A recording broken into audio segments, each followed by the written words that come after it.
if you learn these good habits and understand how you're spending, then you can do better and you spend less and you spend with intent, and then can take that extra money that you didn't spend going out and having a nice night out every Tuesday, let's say, that you can put towards that credit card to pay it off. Right. And that's exactly what I was thinking about, Nancy.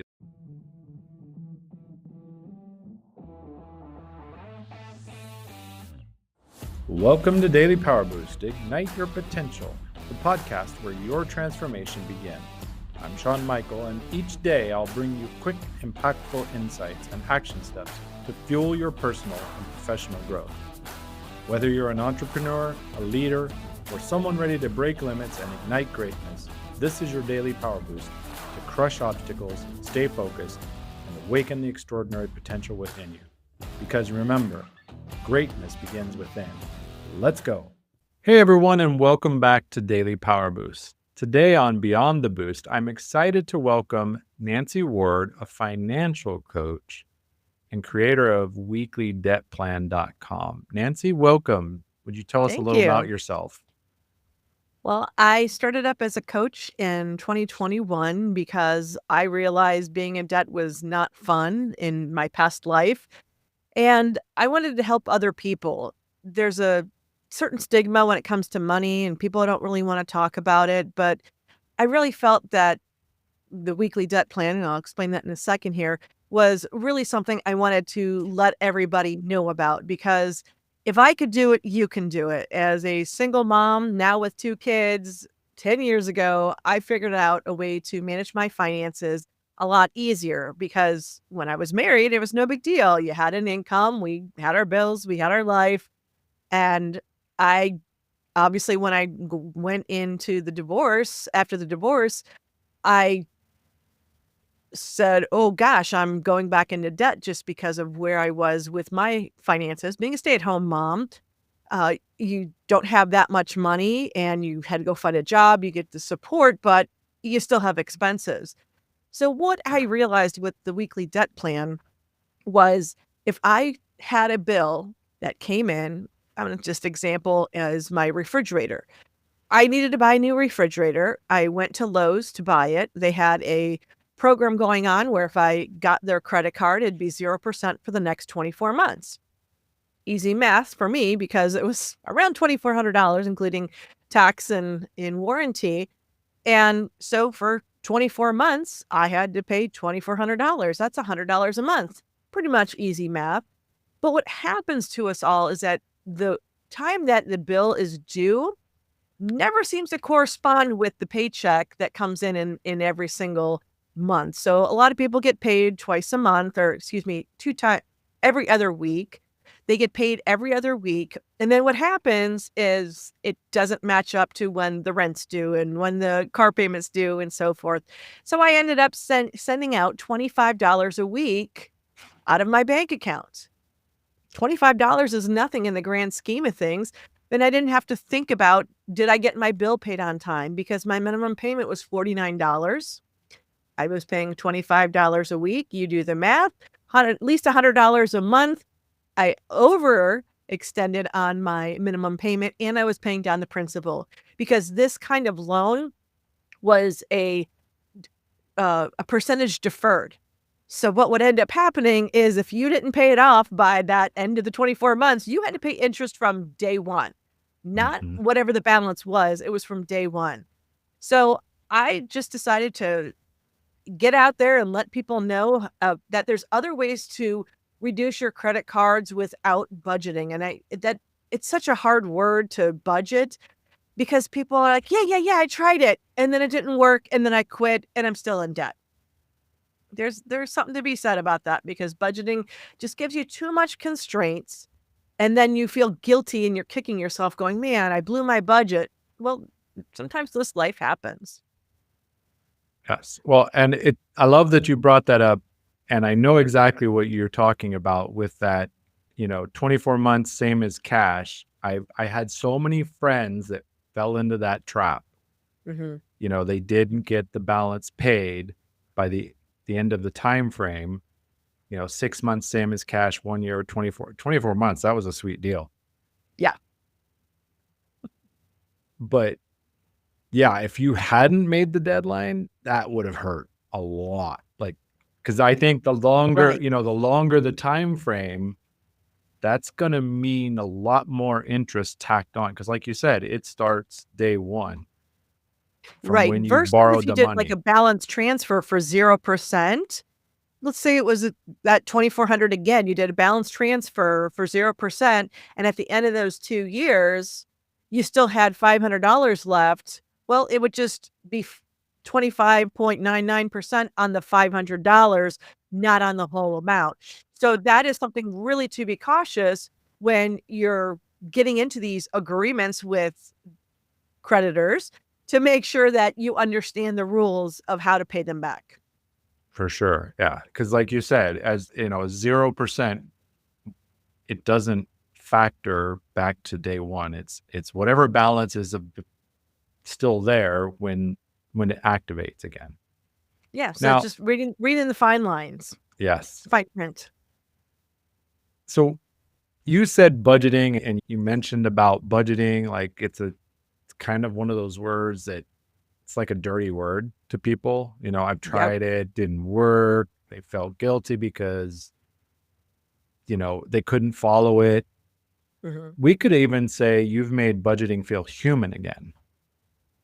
Yes, yes. I approach budgeting in a different way because I like data analytics. It's always been in my brain. It's one of those superpowers I have. I can't get around it. It's just ingrained in my brain. What I look at is category spending. And what I like about that too is that when I'm working with my clients, we review this month, last month, the last 3 months, the last 6 months, if we really wanna dive deep, to say, "Okay, I need you to go on your credit card or your bank statement," and luckily, all of this information is online if you don't have a consolidated app like, Money Monarch or, You Need a Budget or Quick and Simplify. If you don't have one of those, you don't have to have one of those, but you can go onto your credit card. Okay, American Express, tell me what my spending was for this past month. And if you say, hey, I put everything on my credit card because I get, miles points or whatever the reason why you have that card, you can look at that and look at that spending. So as I'm working with a client, we're looking at those categories. Hey, you spent $500 this month on automobile. That could be above what you were expecting to pay for the month. Oh, yeah, I had to get new tires. I had to have an oil change. We were going out of town. Needed to get the car repaired before we did that. Great. Okay, so let's look at the other months. Where were you spending? Oh, I was only spending about $250 a month. Okay, great. So then the client can look at that and see the trends and say, oh my gosh, I am spending $700 a month on groceries. It's a realization that people look into because they don't want to budget. It's just like dieting. You want to enjoy the cookies. You want to enjoy the big juicy burger. You're not thinking about the impact of what that juicy burger is going to do on your diet, on your organs, any of those types of things. You're just saying, oh, this is good. Just like when you make that purchase. So coming back to the category spending, the clients realize I need to make a change. It's not me saying you need to make a change, which nobody wants to hear. You don't Nobody even want to wants, say it yeah. to yourself. Right, you don't Nobody even wants want to to say be it to told what to yourself. do, even if it's Right, yourself telling you what to do. right. It's like, I want to enjoy the cookies, darn it. Well, yeah, but just keep in mind, if you eat one cookie versus 17 or the whole box of Girl Scout cookies, mm, it's not going to be, you don't feel the pain now. You feel it later when you start gaining weight or you're having health issues. Same thing as spending with money is that what you spend today, if you don't pay it off at the end of the billing cycle, you're tipping the credit card 29% because you didn't pay it off. So you're Right. paying all this extra fees for nothing, just And for the those convenience of not paying off the bill. and the points just got like any value of any points or miles you got was just erased. Possibly, yes. Yeah, because if you're getting $50 cash back on your Discover, but your interest fee was $169, you're not making out. I Right. know in our head we're thinking, I'm getting cash back. But if you're not looking at the numbers, Right. Well, that's where I come in to say, hey, let me help you look at these numbers. Let me help you understand the numbers. Let me data crunch them, but I want you to at least have a 30,000-foot view of what your numbers are. And for you to go, wow, I spent $750 grocery shopping this month, or I spent $1,000 on dining out and it's only me and my husband. How the right. heck did we spend $1,000? So then that person can make the change, because you're not going to be with a financial coach the rest of your life. But if you learn these good habits and understand how you're spending, then you can do better and you spend less and you spend with intent, and then can take that extra money that you didn't spend going out and having a nice night out every Tuesday, let's say, that you can put towards that credit card to pay it off. Right. And that's exactly what I was thinking about, Nancy. Like when you were talking about the cookies and the burgers and cakes, my wife made me peanut butter chocolate cake. It's one of my favorites. Actually, she made it for a friend that wanted it, and she made me Mhm. my own version. And then the friend left me a quarter of her cake because she didn't want to take the whole thing home because she knew she'd eat it. Right. But I love that you said with intention. It's Yeah. being mindful, right? Enjoy the cookie, have that nice meal out. But the problem, especially as we've gone digital with money, Yes. is if you're not taking active measures like writing it down, reviewing your statements, calculating, like you said, calculating category spending, and Mhm. go, and then you don't see the patterns because you're just like, you know, Tap and pay, tap and tap and pay. pay, tap and pay, tap and pay. And it's like all of a sudden I have this bill and it's like $400 in interest for the month Yep. because you overdid it. Mhm. It's about being mindful, right? We can enjoy that burger. We can enjoy that cookie. We can spend and buy new tires or eat out 5 times a week. Just being aware of it, right? Right. Doing it with intention, with mindfulness, and Right. being aware that Go ahead. being aware that there is a trade-off. It's not about feeling guilty, but it's about like there's a price. Right. And let's say you are on a diet and you're trying to count calories, or you're trying to watch what you eat. Just like any I mean, I've had MyFitnessPal for years. So I can plug in what I eat, I can plug in what I do for exercise, and the more I exercise, the more calories I have in order that would offset my food. So if you had that piece of cake, I hope you didn't eat the whole quarter of that cake. Not all in But once. exactly. But that's the thing, is like, if you feel guilty about eating that cake, hopefully you're going to say to yourself, all right, I'm out of here. I'm taking a walk for the next hour. I'm burning this off. Same thing. It's the sacrifice that you're going to make to say, okay, we had a great dinner. You know what? It was for our anniversary. We enjoyed it. And you know what? We just need to cut out this and this and this over the next month. So then we don't feel bad about how much we spent, Right. if Well, that and makes sense. that, Yeah. with the food analogy here, I think of like when we used to go camping, my Mhm. wife was, she uses Fitness Pal too. And she does just like you said, okay, do some exercise, do some Zumba or go for a walk. Or now she's skating 30 minutes a day. Ooh, okay. Um, but it's like putting deposits so that you can take extra withdrawals. Right. But when we were camping, because she wanted s'mores, she would she would say, okay, s'mores is this many calories, and she would reverse engineer her eating so that she could stay within her budget of calories and enjoy that s'more with no Exact. guilt. Yep. And it's Yep. the same with spending. And you mentioned some of the apps. Yes. My wife she's actually using ChatGPT and she's got notebooks and plans and, like, this is my copy of her notes, like writing, like you said, taking it, Yep. we get our earnings weekly. So we plan out everything weekly. Like we looked at everything as a month because I can't send the landlord rent every week.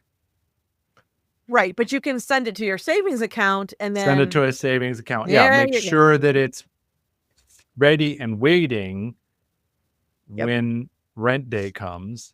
Right. Or other, and making sure like, okay, this week, looking at the bills, okay, this card payment is due. Like I put my phone service on a card and then it's set up to auto pay. It's the only thing that Right. goes on that one card. That card pays the phone bill. I put the money in or make sure the money's in the bank and the bank pays it's all automatic. Right. But I had this idea. I think part of it was talking to you, Nancy. It was like, what if there was an app where I could see all my credit cards, my due dates, my payments, my balance. So I went, because I think there was Gemini. They were saying, Gemini, you can get it to write code for an app really easy or something like that. And it said, well, there's already some apps like da-da-da-da-da. Some of those, like one was Mint, which I know. doesn't Which is closed exist down. anymore. It's I know. been absorbed in somewhere else. Check out It was a good app, by the way. Check out You Need a Budget. So I checked Yes. out You Need a Budget. I'm like, I'm a smart guy on tech. And I'm like, dude, this is overwhelming. Yeah, I can see my credit cards and balance or payment dates and all that. I'm like, but like the whole system, I'm like, I can like, I don't have time for that. You got to have a computer science degree. I feel like. Yes. And I know that it's can be challenging at times, especially if that's not how your brain works, let's say. I can remember dates so easily. It just pops in my head because they are numbers based. But when I was married, my husband was like, la, la, la, la, la. I'm like, oh, no, we can't. That's Thursday. And we have this and this and this. He's like, how do you know that all? I'm like, I don't know. It's just in my head. I'm good at that stuff. It's a super talent that, nobody wants to hire me for, but it's like I have that extra talent for that, keeping that information in my head. So that's the other thing too, is that when you have a system that works for you, so whether you're writing things down or you're putting it into a digital calendar, you need to find the right thing that works for you. Exactly.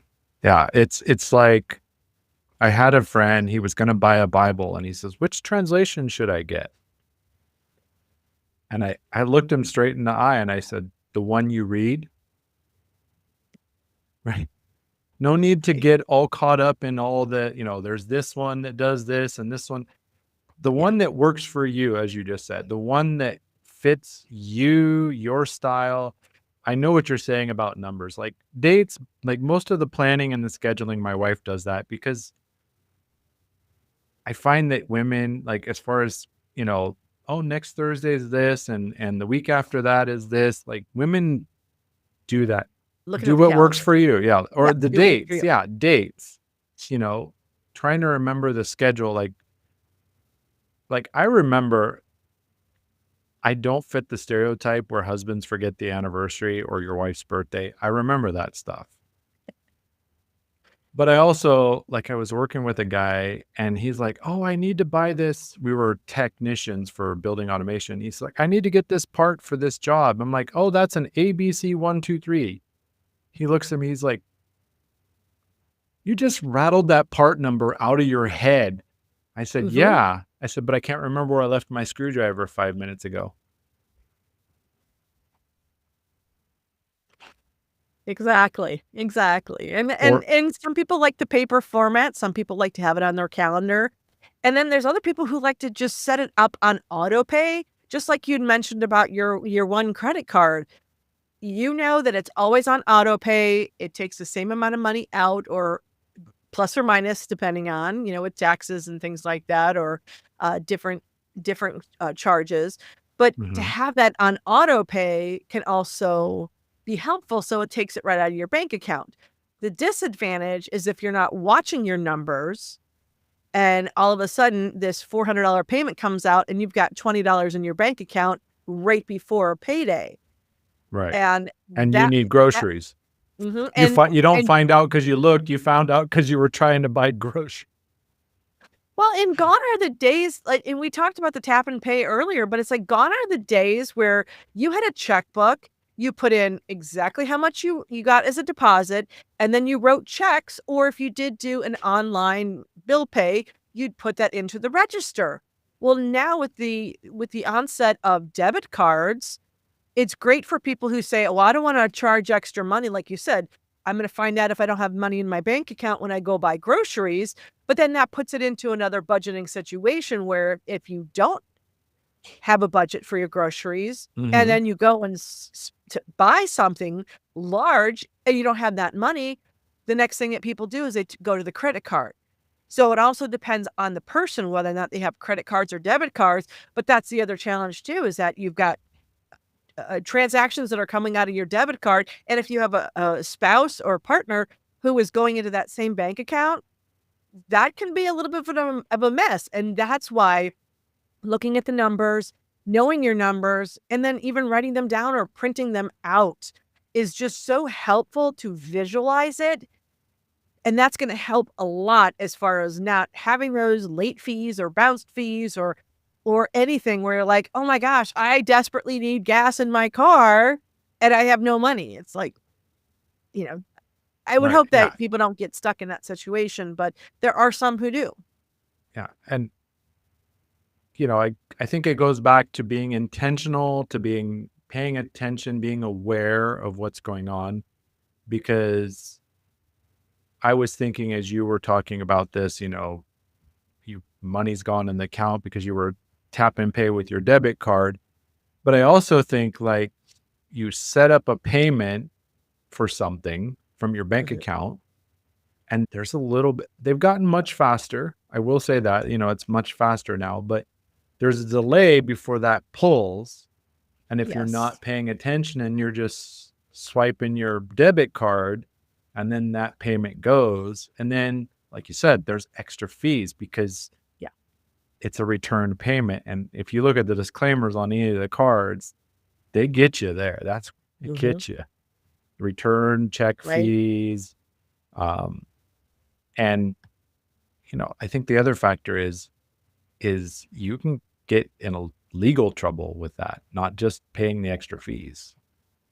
Right. Because what's going to end up happening is some places won't want to take your debit card because you're having so many issues with overdrawn funds. Right. Or like what I experienced when we were young, we were young, uneducated because they don't teach this in school, right? And good parents teach it to their kids. Average parents don't. Um, I remember when I first got married, you mentioned the checkbook and it totally came to mind. I put her on the account, gave her the checkbook. I'm like, okay, I got to go. I was in the Navy. I shipped out for 6 months. I'm overseas. Right, right. And she's 18 and she's never had a checkbook. And, she's writing checks. Oh, I got to pay the rent. She's writing checks. And then she's like, Dad, help. Yeah. I got a notice from the bank or something. He's Mm. like, okay, let me go through the register with you. And she's reading off transactions or checks she's written. And he's like, wait, stop. You ran out of money 5 transactions ago, honey. But I have checks. Okay. Yeah, Yeah. that was always the joke, is that when you end your checkbook, it's like, "Okay, I'm out of money." Well, and I even remember comedians talking about it, like, Mhm. we're coming to repossess your car for lack of payment. Like, I can't pay you. You don't got a check or something? Oh, a check? Okay. Right. Exactly. Yeah, Yeah. and that is the hard part, is that so many of us grew up maybe getting habits from our parents or from other people or not realizing it. I mean, when I graduated high school, went to college right after, I walked in the commons and, AT&T said, "Hey, would you like to start up a credit card with a calling card?" I'm like, "Well, yeah, it's going to cost me money in order to call home because I didn't have a cell phone. I'd have to call collect to my parents." And I was like, "Sure, I'll take that. Oh, and I get a t-shirt too?" Mm-hmm. But I actually here in the state of Ohio, as a student who's graduating class of 2026 and beyond, that is a requirement for graduation is to take a financial literacy class. Whether or not they know how to write in their checkbook, because again, gone are the days of the checkbook. They can look at it on their app and say, "Oh, I've got money," because they have a part-time job. If they get the debit card, at least that's good that when they take the debit, Mm-hmm. they can still look at their bank account and say, "Oh, I still have $1,100 left. Oh, I still have $1,000 left." And then, of course, they get paid from their job. So it's also teaching them how to use the credit card efficiently and saying, if you still don't have the money, you don't go beyond that because you're going to have to pay them extra money. And as I said earlier, we're all in a negative tipping culture. Nobody wants to tip. It's like, what? I'm telling you what to put on my Chipotle or on my Subway sandwich, and then you're still asking me for a tip for what? I did your job for you. That's the standing joke. So if you're upset about the tipping there, guess what? You're tipping that credit card every single month. And Right. then Or your bank because you got an overdraft fee or something like that.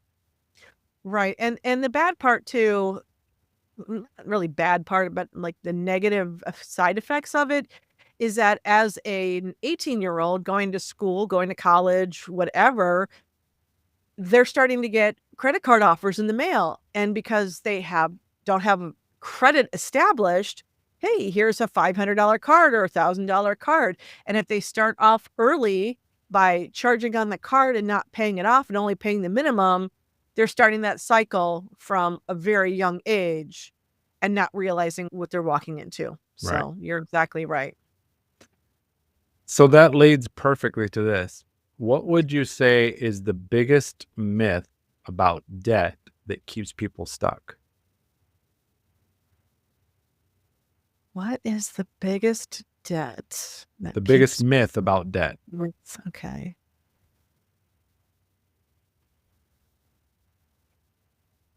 I think that the biggest myth that people have is that you'll eventually get it paid off. And I'm sending in my payment of $250. That's going to help me pay down my credit card. And actually, $100 is going to the principal and $140 is going to the finance charges. And every month they're sending in that $250 and thinking, why isn't this working? Why isn't this working? Why isn't this working? It's like, well, you're close to max. And every month they're still charging you that $150 interest fee that if you would actually pay more down and put a $400 payment towards it, the next month, it might not be $150 in interest. It might be $140 in interest. Keep sending that $400, and then you're actually working with the principal. So people are assuming that paying the minimum payment is going to help them reduce their credit card debt, and it won't. Right. Or even just a little, oh, well, I put in more than the minimum payment. Right, but $10 or $20 isn't gonna get you far. If you really wanna focus on it, start putting 100. Right. Yeah, you've An got extra 100 every single month. I was thinking of paying too low, like paying a minimum or just above minimum is like trying to fight a forest fire with a garden hose. Exactly. Yep. Because you're not getting to the root of the problem, but also too, the other root of the problem is, oh, I've maxed this one out, but I've got another credit card I can spend money on and buy more stuff. Mm-hmm. And if you're not controlling your spending, just like you're not controlling your eating, your pants are going to start feeling a little tight there.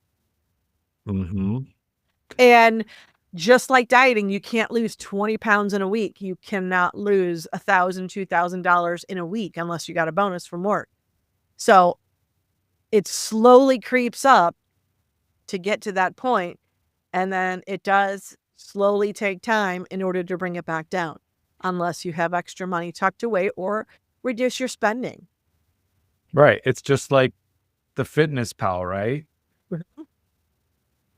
Make more, make more deposits, do some more exercise or activity to get more bonus calories, or reduce the outgo.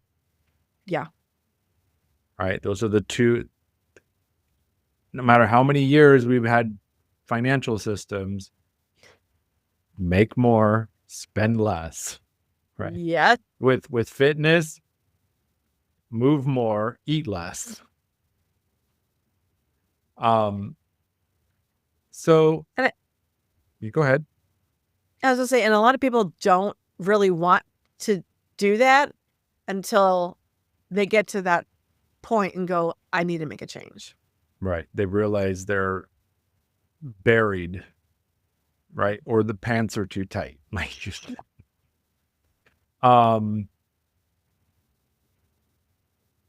So if someone's actually, and let's go back.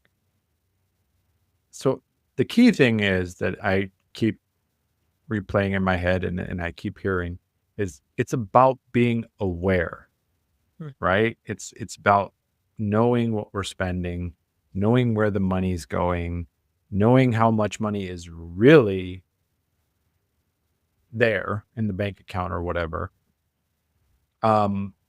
which is what you do, right? Is you're helping them get the big picture. Like this is what the reality is. Yes. And then it's action thereafter. Right. Because just because you stepped on the scale and you said, I want to lose 20 pounds. Okay, well, how much do you weigh right now? You step on the scale and say, okay, this is what I weigh. 20 pounds less is this amount. That's my goal. Great. Right. But your other goals should be you're doing this for your health. You're doing it so you can feel better in your clothes. Just because you eat a little bit differently and take a walk doesn't mean you're going to get rid of the flab. You might have to do some other exercises. So just because you want to reduce your debt, it doesn't just mean, okay, I'm going to spend less or make more money. As we talked about before, making these purchases with intentions or saving money with intention. Because it's not just drinking the water, watching your food intake and exercise. There's a whole bunch of other things that go with it. Same as with your debt and watching what you're spending, and maybe have a garage sale this summer and get rid of some stuff or put it on eBay. Find other ways to reduce and change habits, because that's what's going to help you with your financial future. Right. And the other thing is we have to remember that the problem, we didn't wake up one morning with a mountain of debt or, pants too tight. It took time to get there. It's going to take time to unravel it and undo it. Mm-hmm. But so where does someone who's hit that limit and they're like, okay, I don't know what to do. My finances are a mess. I should probably hire a coach like Nancy. Where do they start? Well, the first start is stepping on that scale. It's looking at the numbers and having that 30,000 foot view, writing down all of those debts, writing down all of those loans. You might have a loan that's for a family member, and you're not looking at that as a regular piece of debt because, if you don't pay it this month, Auntie Joan won't mind if I have to skip a payment, but right. Discover will. So it's just having the clarity of knowing where you're at and where you want to go and how do you want to do it.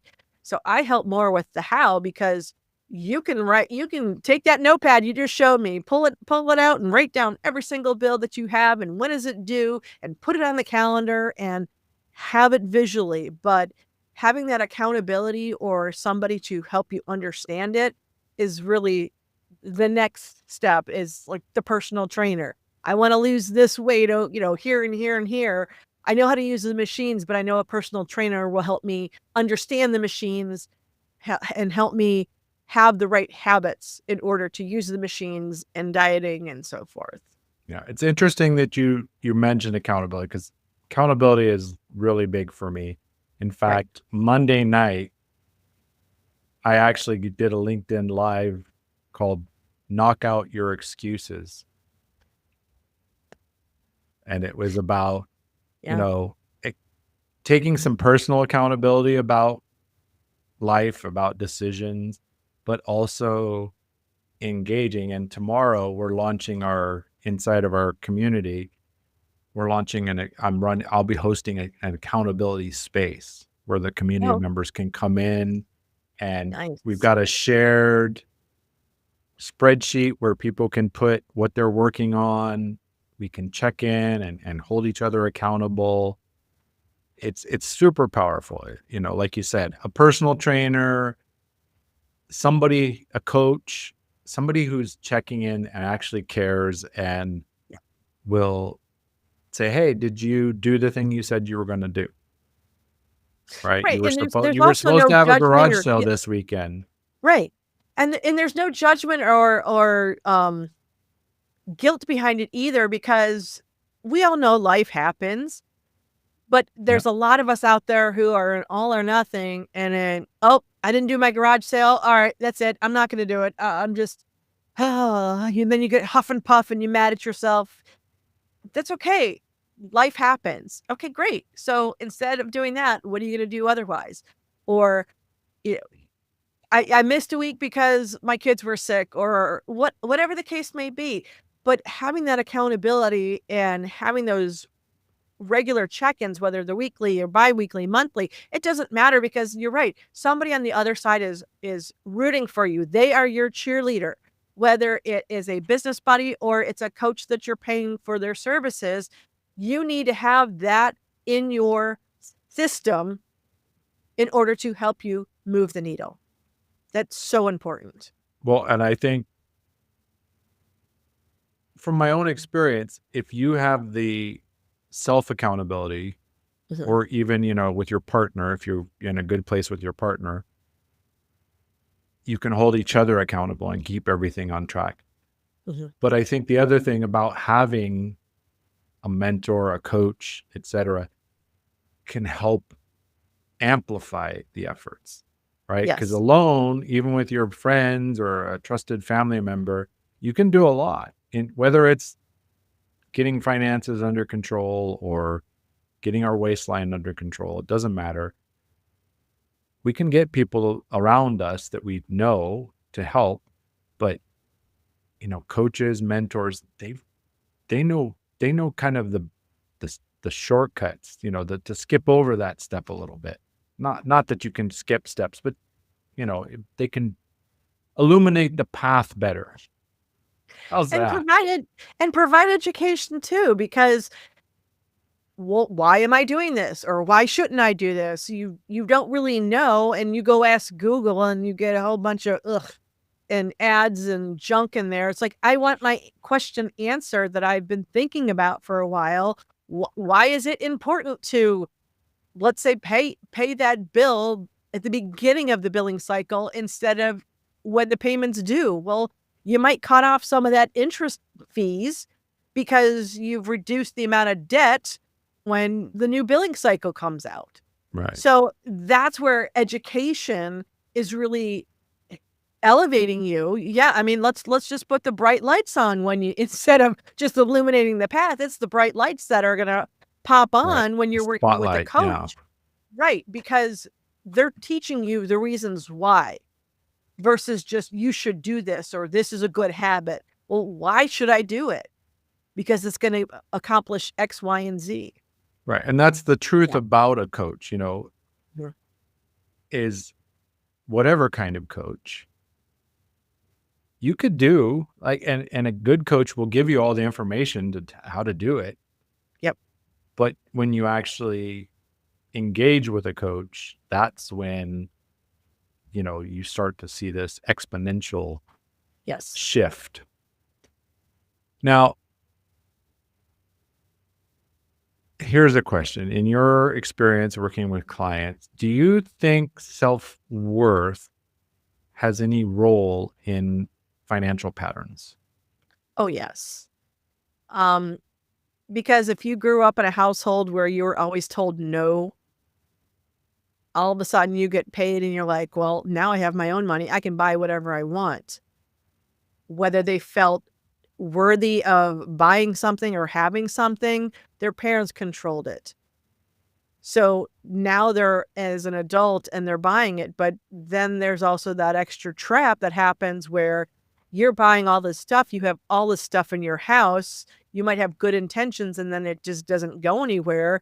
And then, yeah, you're asking yourself, why did I buy that? I can't believe I did that. Now I'm in this big situation. And it's just that continual cycle mentally of, I got to make a change. And then you feel like you're not worth buying that new top or that new pair of shoes because you feel so bad that I've been spending so much. I mean, it can have some psychological patterns, Mm-hmm. but going back to what we talked about before is having intentional spending.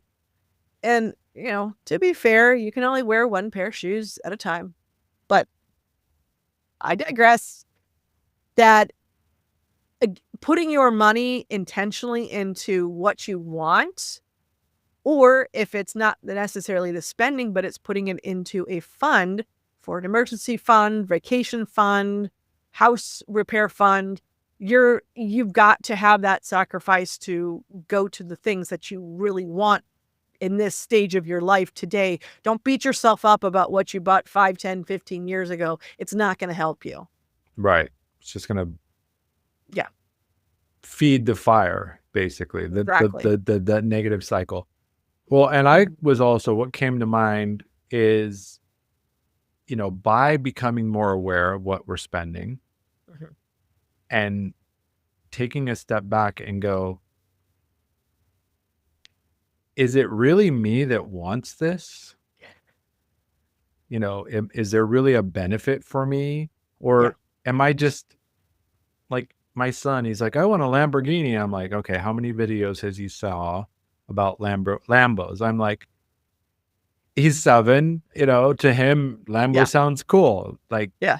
I'm like, I try to explain to him, I'm like, you live in Guatemala where the road is full of potholes, and most of the roads you're lucky to do 45 on, and they have what they call sleeping policemen. So you can be doing 45, 50 miles an hour on a road, a highway going to another city, and you don't see the sign that you came into a town or the sign that tells you there's a speed bump on the road. And so Wow. you catch air going over, because I'm not talking the speed bumps like at the local mall that are, perfectly angled so you can go over, and we're talking like rip your tranny out speed bumps sometimes. You can hit them at the minimum speed. I have a Ford F-350 and I've come to them, and like, if I just put the car in drive, it will roll forward, the truck will. Like, Mhm. there's enough movement. The speed bump will stop it. It will Wow. stop it cold without hitting the accelerator. Like, if I don't hit and I have to hit the accelerator, like, sometimes I'm like, oh my gosh, like, I can't believe how much acceleration it took to get over that thing. I'm like, Lambo is not practical here. Yeah. I wouldn't even want, like, I used to have a Scion XB. Loved it in the US. It was great. Really efficient on gas, very comfortable. Yeah. No way would I want it here, Mhm. because very low riding. That's what I'm thinking, like, the Lamborghini is maybe, like, a few inches, off the ground? Yeah. Yeah, Mhm. this is not, but yeah, it's about awareness and looking at the context. I want to look at, so financial challenges Mhm. are one, I think they cause or they lead to a lot of breakups and fighting Yes. Mhm. in marriages. Also, like the story you shared of, what set you on this journey of getting divorced and trying to raise kids. And I thought of my own story. My mom had no education and 4 kids, and my dad child support allotment that he was given was like $400 a month for 4 kids. And my mom was making minimum wage. Right. So we struggled. Actually, when I turned 18, my credit was damaged because the phone company wouldn't give her service anymore. So she just said, I'll put it in my kid's name. Wow. And then killed my record. So when I got out on my own and like my wife's like, oh, let's go get phone service for the new apartment. Phone company says, oh, you need to pay this back debt bill. And my wife's like, What? what? What bill? I'm like, oh yeah, that was my mom. But how what's your best advice to help couples kind of find some financial alignment? So first would be to step on the scale together and to look at all the bills. And I know that I've heard the stories of, my husband goes and gets lottery tickets every single week and so forth. I'm sure that you, as the wife, because obviously I was friends with the wife, that you probably spend some money on something that he may not approve. And in that case, that's where you can have your fun money fund. So you might say, okay, here's the list. We have to pay the rent and the car payment and the electricity and all this other stuff. And each one of us will get an allotted an amount that we can take out of the bank account. Let's say $50, $100, make it easy, right?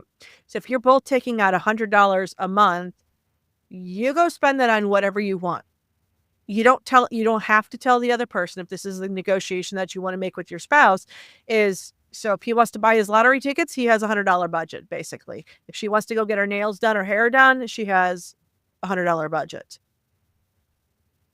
That's one thing that's really helpful. And when I was raising the kids and they were small and in diapers, I would hear so many times that the ladies would talk about, my husband's yelling at me about buying groceries and I'm spending $150. Well, 25 of it is just for a box of diapers and 25 of it is for formula. And then I go buy toilet paper and paper towels and my bill's up to $75. It's like, yeah, that's hard.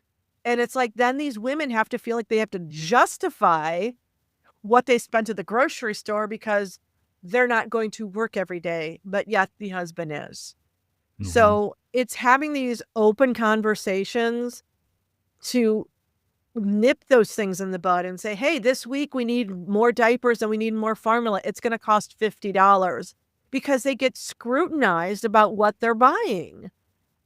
It might be the woman has the spending habit. It might be the man has a spending habit, but you need to have that communication to talk about things and bring up those big expenses. I know that when I was married, I think it was maybe $200 or $300. If we wanted to buy something above and beyond, we would let each other know. Hey, I want to go buy a digital camera. It's going to cost $500. But I would have the conversation with him. But if I went and I bought, 2 pairs of shoes for my kids and it cost $75, I just needed to buy it because the kids were, kids are kids. They're growing all the time. They need new shoes. So find out where that riff is and have that open communication, because the more communication you have with your spouse, the better. And be on the same plan as far as how are we going to spend and or how are we going to pay off the bills. So just communication is really the key. Yeah, it really is in every aspect. For sure. And not just in romantic or marital relationships, like Right. communication is so critical in every relationship and in life. And, I can connect it to being aware and spending mindfully is communication with our finances, with Mhm. our bank account, right? Yeah, Not you're having a better not relationship. necessarily our account, not Right. necessarily communication with the bank, but with our banking account. Right. It's having a better relationship with money, because what you've done over the last how many years is you've spent, but didn't have the money to pay for it. And then you're blaming who that you have credit card debt? You should be blaming yourself, Right. because you're the one who spent all those things in order to put yourself in debt. So I can see where a little bit of tension between, yeah, people. Yes. So, last big question. Okay. What does financial freedom really mean to you? And what do you think most people get wrong about it? I think financial freedom to most people is they don't have credit card debt and they make more than they spend. But reality is having everything in their place of what they would want. So let's go back to that anniversary dinner I was talking about earlier. And you decide that you and your wife are going to have a few couple of friends with you in order to enjoy that dinner. Financial freedom to me is that you can say, you know what, guys, you didn't bring us gifts. We didn't want gifts. Your gifts to us were the time that you spent with us tonight. I'm picking up the bill. And having in the back of your mind, knowing I can spend that $350 on one night's bill and not lose sleep over it.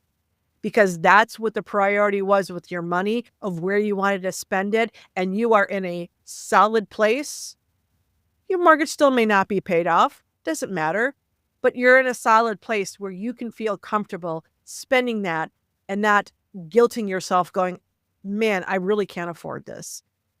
That's what I feel like financial freedom is that you have the power to choose when and what you want to buy, and you're not stressing out on every single purchase.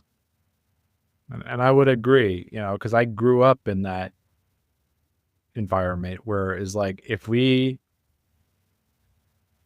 for example, we buy you new shoes for school, then we're eating beans and rice for the next month. Right. It was always, we Right. can't afford that. We talked about the money mindset is huge. And Mhm. actually, I was reading a book, and the first half was more about being more open for money coming in. But the second half of the book was breaking your money addiction. He actually called it a money addiction I would agree. Some as a people have it. blocking force, right? Mhm. Um, it's, and I know, like, my goal is like high end, high achievers. That's my target. But I know there's a lot of average people that are struggling. They're, so that the idea of what you first shared, the common financial freedom is I can fly first class anytime I want and everything's paid off. I've got, you know, but the reality is there's a lot of people in the world they have the second version that you said, where they still have a mortgage, they have a car loan, you know, but they can spend to buy dinner for their friends or take little Johnny on the dream vacation to Disney World, or, Mhm. that romantic getaway in Bali, whatever, and not go, what, and What are we going to pay for? because I Right. think that leads to this overwork trap, right? The hustle culture. Like I got to hustle hard to have the nice things I want, to pay for all those things that, or the everyday things, the rising cost of diapers and formula, kids are expensive, or Yes. college. Mhm. College expenses are insane. All right. So can you share where listeners can get started if they want to get started on this journey towards financial freedom as we just defined it, to get finances in control? Definitely. Well, you can go to my website, weeklydebtplan.com, and I do have some resources available. I have some books. The first of all is the Money Snapshot, and it's 50 pages. This is kind of like your step on the scale. And I also have a financial journal that is 250 pages. So if you're ready to go down that rabbit hole and really work on how do I control my spending, that book is definitely what you want to work with in order to have those numbers and do the self-analysis. And of course, I'm always available for additional coaching sessions if you want to say, hey, you know what, Nancy, this is great. I love this, but I want to talk about my numbers and I need your help with the plan. I do have coaching packages as well. All right. And what about on social media? What's the best place to find you? Social media, I'm on Facebook, I'm on Instagram. My handle is Weekly Debt Plan, along with YouTube. On LinkedIn, I am Nancy Ward 1, because Nancy Ward is a very popular name. So when you go put in your link for LinkedIn, you can just look up Nancy Ward 1 as the address. So, or Nancy Ward Financial Coach. That should help with the CEO as well to find me. Yes. Well, and that's how I found to get more information to get ready, besides of our connection and Yes. in various spaces. Well, Nancy, I thank you so much for your time and your sharing. Thank you for having me. What I really love about what you're doing is that it's about the numbers, but it's about Mhm. more than that. It's Yeah. about believing in ourselves that we can get it under control, right? Mhm. I would even say most people don't really have a money problem. It's an identity problem masquerading, or I can't think of the word, but it's basically coming out. It's the fruit is the money problem. It's not the root. Yes. And your weekly plan, the journal, they're not just a tool, they're a mirror Mhm.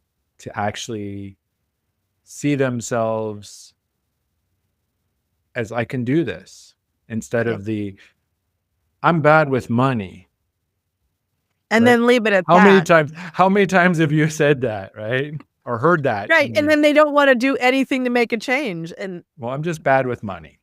yeah, we all can be better, and you just haven't hit the right tool yet. Yes. And in the end, as we said, it's not about, like, there's not a magic wand. Neither one of us has that. It's going to take work, but by doing it weekly, getting those little wins, getting things under control bit by bit, it generates that momentum, right? Yes,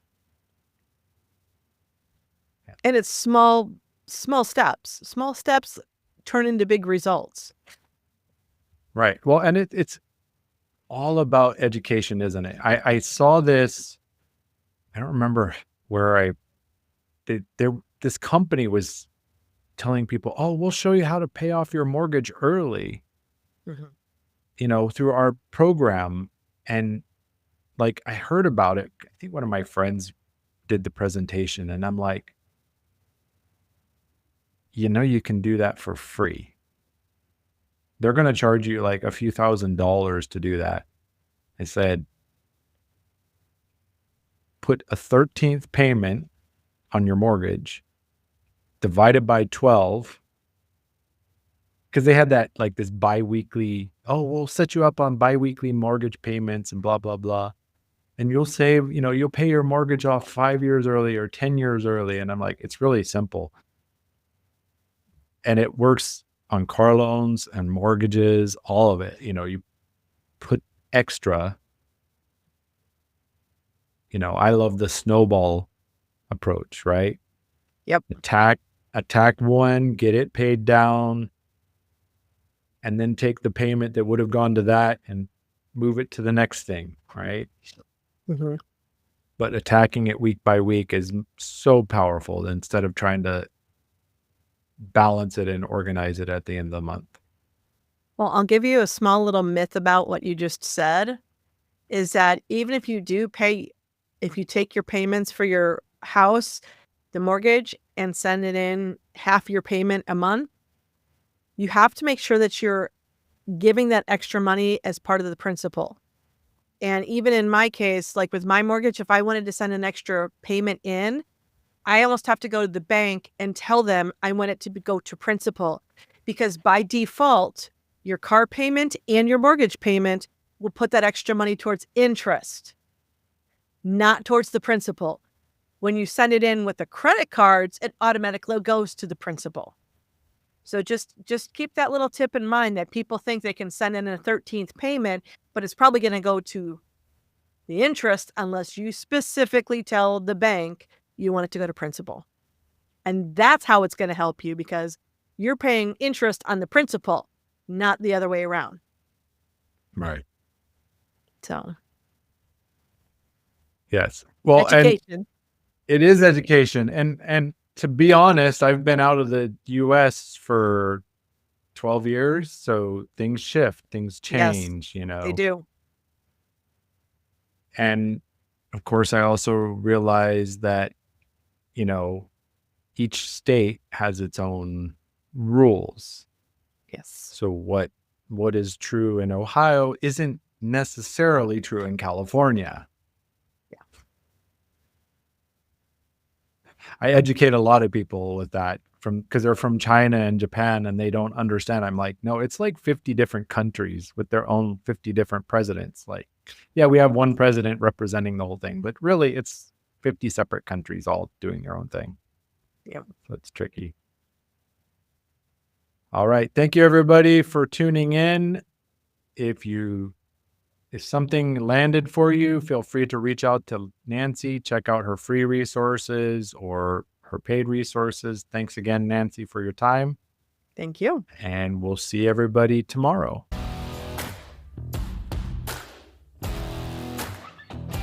Thanks for tuning in to Daily Power Boost. Ignite your potential. Remember, transformation starts with action. So take today's insight, make it your own, and awaken your inner potential. Because remember, greatness begins within. Catch you tomorrow for your next Power Boost.